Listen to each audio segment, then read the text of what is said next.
Hi guys, I'm Shmi. Hello, welcome back to the channel and welcome today to a very first look at the car that is lurking beneath the covers behind me.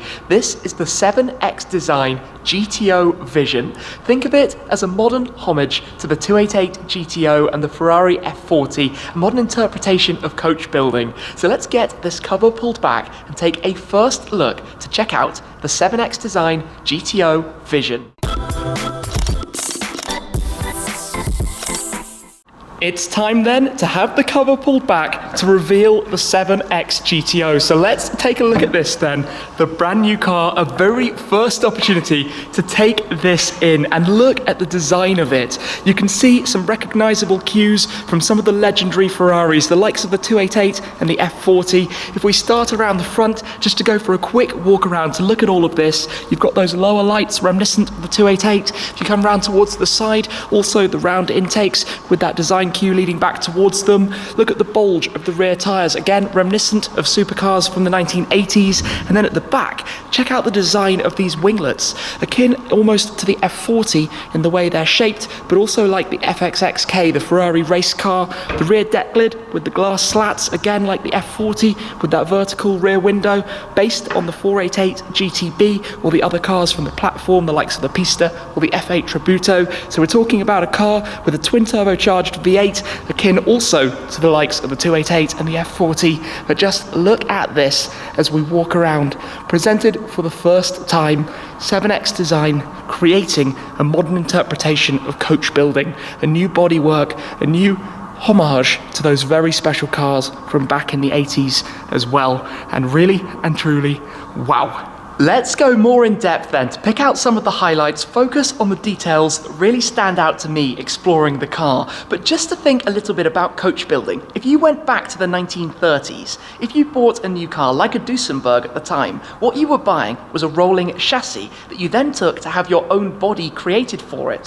What we're effectively looking at here is a new interpretation of that. This is based on the Ferrari 488's original chassis with the original engine, the 3.9 litre twin turbocharged V8 that in this car makes 670 horsepower. But what we're looking at is an entirely new body, an entire body created out of carbon fibre, and we'll walk around this and go through some of the smaller, more intricate details about it. But coming around to the back, 'cause I don't think we yet saw in proper detail the rear of this, so that you can see the aggression of it, and you might also immediately spot some of the inspirations going into the back of that. But if we just come down low, look at the shape of that wing. This is where you immediately get the feel, like if it went completely across, how it would hark back towards the F40, the GTO badge worn at the rear. But to come, I think, to start really right around the very front of the car, we can look at this in more detail. And down here, you've actually got a large opening in the center of the front bumper, which allows airflow to come up and travel through and over the top, a bit like the S-duct that you would find in the Pista.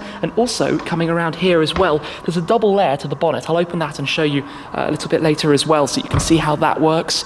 You've got these floating sections just on the insides of the headlights, directing airflow around the top of the car. You've got these cutaways behind the lights. Those are akin to the 288 GTO, and I think fairly clearly the 288, the GTO, hence GTO Vision, is the main inspiration for this car. It's the favorite car of the company founder, David Gomez, and you can see how that's all come together. But if we come in a little closer, have a look at the lights. So just like on the 288, beneath this front lip line, you have the twin lights. In the case of these, right in front of them, you have those sections from machined and polished aluminium, where you get the contrast and the chrome-like appearance with the exposed carbon fibre that you have around it. And also, those are shaped and designed in a way to allow airflow through, because right behind you have the radiators for cooling. Now, thinking of carbon fibre, as I said, the entire body of the car is made from carbon. Of course, a lot of it is painted in Rosso Corsa, but you have some exposed sections. For example, the huge front splitter here with the carbon fibre weave that you can see clearly, and that V, the central line at the front, with also the red pinstripe that runs all the way around the sides. Where if you have a look through here, you can see the opening straight through. That's for airflow, keeping it clean as it comes around towards the side of the car as well, where we've got the wheels, the new 20-inch wheels created specifically for the car. The front wheel is wearing the original tyre. Of course, as you saw, the rear one is a much larger one, but you can see the brushed aluminium finish as well, lacquered over the top. And behind those, you've also got the ginormous Ferrari carbon fibre ceramic brakes. Now next, we've got the 7X Design logo. 7, David's favourite number, X for Extreme, also with the tricolore, the Italian flag stripes that you can see, and Design, and that's actually sitting on this panel, which is quite interesting as well. If we come around, just like on the F40, it floats just out from the main surface of the bodywork. So this area, where you can see this groove in towards the vent, and the more round vent, the original shape would be a bit more oblong, I guess we could say, but the round vent, again, like the cars from the 80s, and that whole shape that you have coming along the door as well. On the lower section, you see this fin. That's quite like the Speciale in the way it's shaped on the side sill, but more cutaways and openings, airflow again, before you get towards the rear wheels.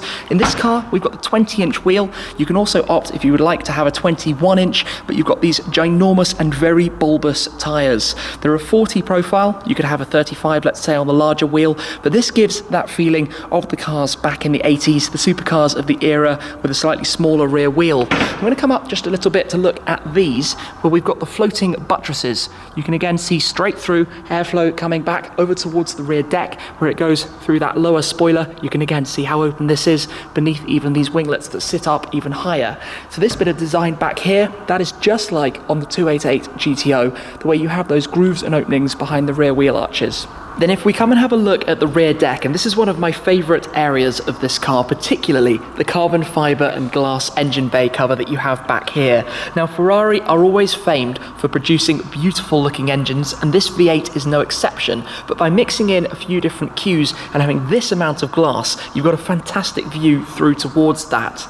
So the rear deck itself sits very flat and low. You have a vertical rear window, and this is inspired from the 288, but then that's mixed with these slats that you can see, the tiered slats for the glass akin to the F40. Then you take those two and tie in this carbon fibre central spine like on the FXX K Evo, and the result is this mixture of a modern style to the tribute to the styling of the 288. Then if you come further back, another thing I really like is how this raised rear spoiler is actually integrated into the bodywork. There are no kind of panel gaps or joins that are required around that, and you can see how the air goes under. You've also got almost a little bit of a ducktail integrated into that as well. And then these are just amazing. Such a special, I think, styling cue, having those high rear end plates, but the end plates themselves shaped very much like the F40, and even that carried into the gaps required as well for the different aspects, like the bumpers, where you then come round towards the rear, and this very much feels to me inspired by the F12 Berlinetta, coming down towards the Formula 1 style light that you have at the back, flanked either side by those very large tailpipes sitting inside the diffuser, more carbon fibre with the red pinstripes as well, and you can see the double layer of it, the way the airflow is directed and guided around. And then underneath at the very back, if we just have a look down here, you have those silver flaps. Those are part of the DRS system, the drag reduction system, so at speed they will actually sit down and flat to keep the car more stable. Those were introduced for the 458 Speciale and carried through to Ferrari's more recent cars as well. Another thing that's been quite important is to maintain the usability of the car. Things like the parking sensors that you see back here. You have the plug socket here just for the trickle charger that you normally have on the exterior of a Ferrari. And if we come round towards the very front of the car, another thing like that as well is tucked in just here inside the lights. That's where the towing eye goes. You'd never spot it otherwise. Normally you have kind of a panel that has to be removed, so much tidier to have it integrated inside. What I'm going to do though is just pop open the bonnet. So to open the doors, gone are Ferrari's door handles. The 488 door handles are not pretty, but what you do in here, push your fingers inside this and it pops open, and open that up, where we can open both the engine bay cover here and also the bonnet. So let's head round towards the very front. And a very cool feature about the way that you actually open the bonnet is that you press on the Ferrari logo. You literally press right here. So give that a press and lift it up.